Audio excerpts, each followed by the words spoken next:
It may be said that the Platonic philosophy is derived from several ancient and mysterious origins.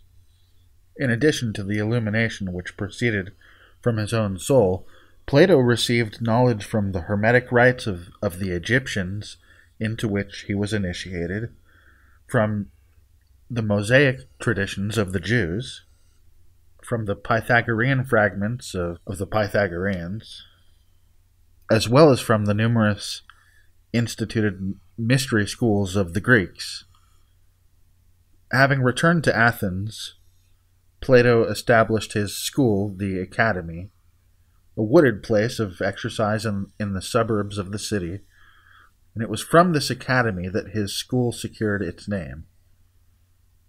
The wooded grove was not a healthy place, and Plato, on at least one occasion, fell really sick and near death, being ill for 18 months because of the unwholesomeness in the air.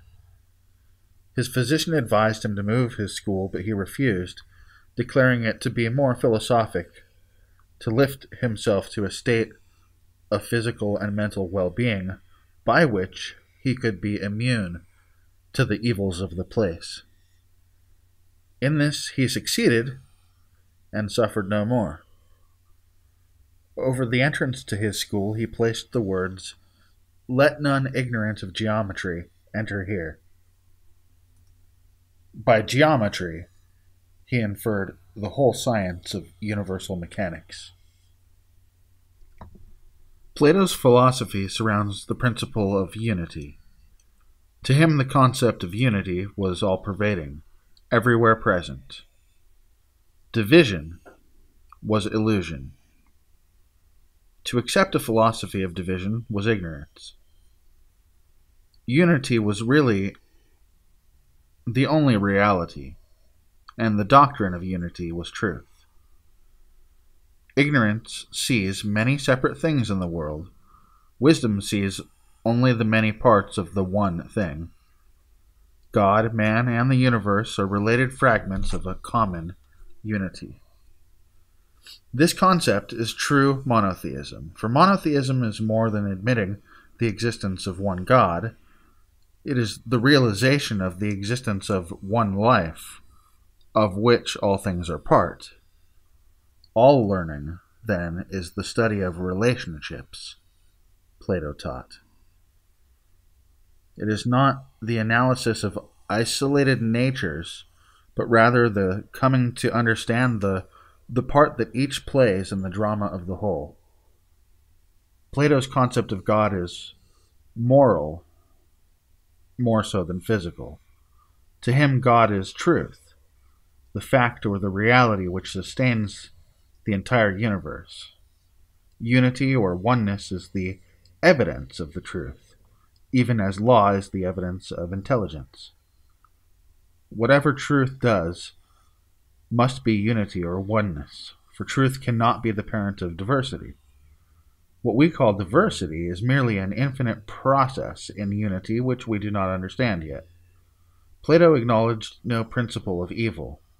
What appears to be evil is only a form of truth, a form of nature that we cannot yet understand.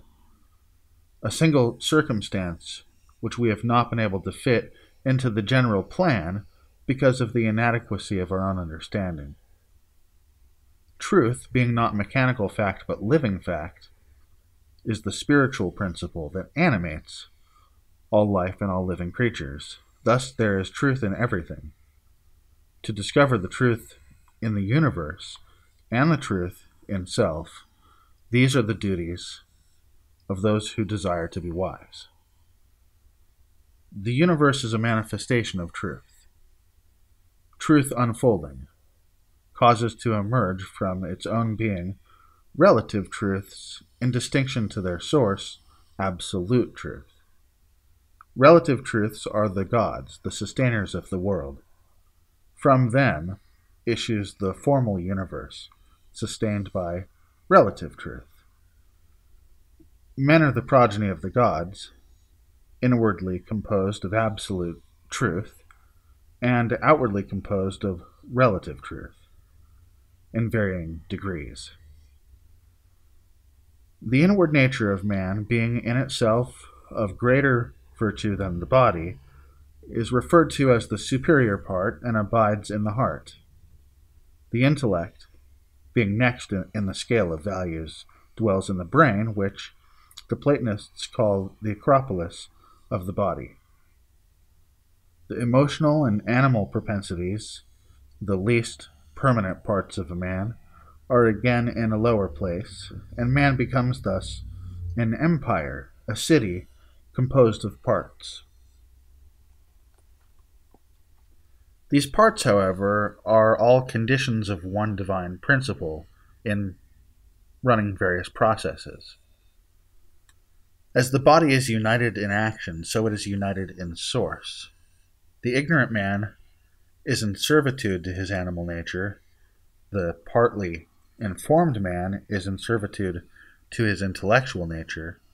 And the divinely enlightened man is united with his spiritual principle, which is the sustaining power in the midst of his being.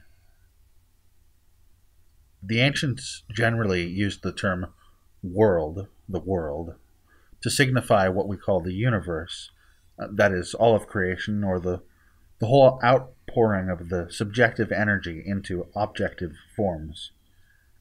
He does not conceive, however, that the world is eternal. Therefore, he does not apply to it the term being, inasmuch as being cannot be qualified by a concept of beginning and ending. On the other hand, the world is not an illusion either.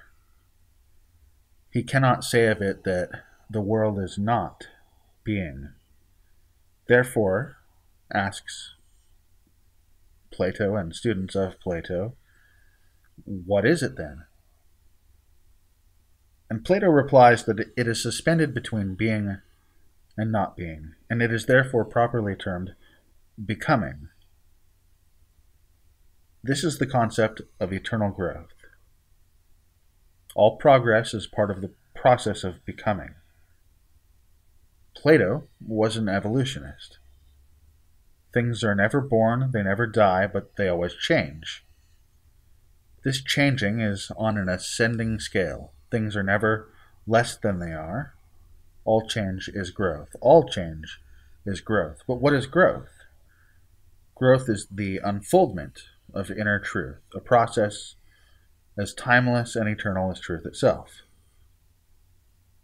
Plato therefore envisions vast cycles of time, far inconceivable to human mind, but necessary to the hypothesis of eternal growth. Of course, it is not forms that truly grow, it is life growing through the forms.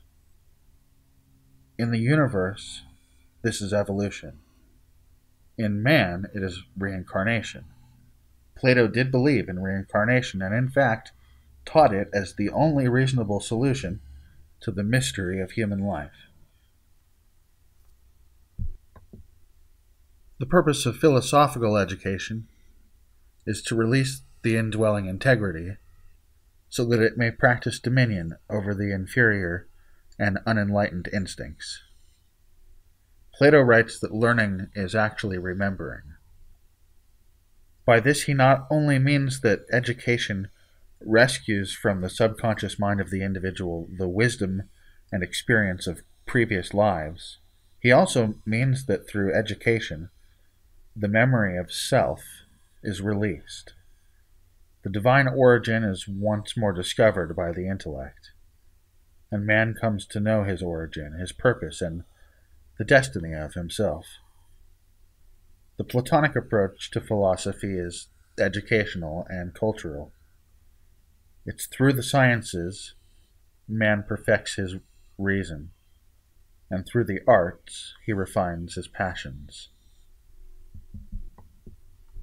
And now a few quotations from Plato. Rhetoric is the art of ruling the minds of men. Whosoever is delighted in solitude is either a wild beast or a god. Poets often utter great and divine things which they themselves do not understand. It is better to be unborn than to be untaught, for ignorance is the root of all misfortune. God is truth, and light his shadow. Self-conquest is the greatest of victories.